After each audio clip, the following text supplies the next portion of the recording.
Վաղը մեկնարկում են ազգային ժողովի հերթական քառօրյա նիստերը։ Ազգային ժողովի խորհուրդը քննարկել եւ հաստատել է նիստերի օրակարգի նախագծերը։ Ըստ այդմ մարտի 25-ից մեկնարկող հերթական նիստերի օրակարգի նախագծում ընդգրկվել է 21 հարց։ Նշենք, որ այս քառօրյայի ընթացքում խորհրդարանը քննարկելու է պատիվ ունեմ խմբակցության պատգամավոր Տարոն Մարգարյանին եւ նախկին ՔՊԱ-կան այժմ անկախ պատգամավոր Հովիկ Աղազարյանին պատգամավորական անձեռնմխելիություն զրկելու մասին գլխավոր դատախազի միջնորդությունները։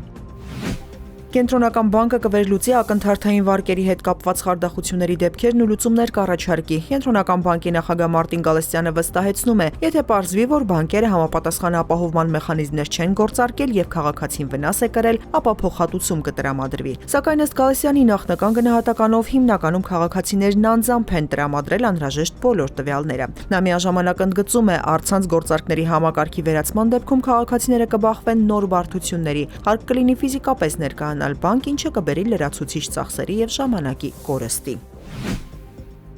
Քննչական կոմիտեն հանրային քրեական հետապնդում է հարուցել Երևանի դպրոցներից մեկի ուսուցիչ ԱԾ-ի նկատմամբ։ Առերևույթ փաստական տվյալներ են ձեռք բերվել այն մասին, որ նա պարբերաբար սեքսուալ բնույթի գործողություններ է կատարել նույն դպրոցի 2 աշակերտուհու նկատմամբ, ուսուցիչը կալանավորվել է։ Քրեական վարույթը մեղադրական եզրակացությամբ ուղարկվել է հսկող դատախազին, այն դատարան ուղարկելու միջնորդությամբ։ Թուրքիայում վերջին օրերի հակակառավարական բողոքի ակցիաների ավելի քան 1100 մասնակից է ձերբակալվել, նրանց թվում առնվազն 10 լրագրող կա, այդ թվում Աժանս Ֆրանս Պրեսի լուսանկարիչը։ Այս տեղեկությունը հաստատել է նաև գործակալությունը։ Թուրքիայում բողոքի ցույցերը մեկնարկել են Ստամբուլի ընդդիմադիր քաղաքապետի եւ նրա թիմակիցների մարտի 19-ի ձերբակալություններից հետո։ Իշխանությունները Էքրեմ Իմամօղլուին մեղադրում են կոռուպցիայի եւ ահաբեկիչների հետ համագործակցելու համար։ Նա ժամանակավորապես հեռացվել է պաշտոնից։ Միաժամանակ Իմամօղլուն ընդդիմադիր ժողովրդի հանրապետական կուսակցությունից երկրի նախագահի թեկնածու է ընտրվել։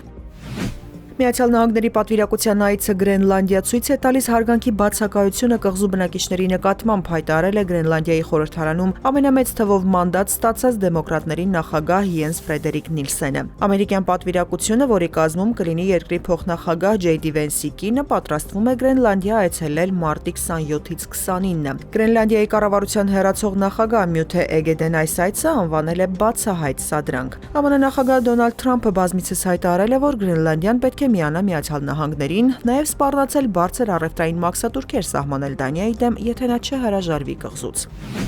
Սպիտակ քաղաքի մոտակայքում կրկին երկրաշարժ է գրանցվել սեյսմիկ պաշտպանության տարածքային ծառայության սեյսմոլոգիական ցանցը Սպիտակից 8 կիլոմետր հյուսիս 2.6 մագնիտուդով երկրաշարժ է գրանցել։ Էպիկենտրոնային գոտում ստորգետնյա ցնցման ուժգնությունը կազմել է 3-ից 4 բալ, այն զգացվել է նաև Շենավան, Արևաշող եւ Քարաձոր գյուղերում 3 բալ ուժգնությամբ։ Եվս մեկ 3.7 մագնիտուդով երկրաշարժ այստեղ գրանցվել էր նաև մարտի 21-ին։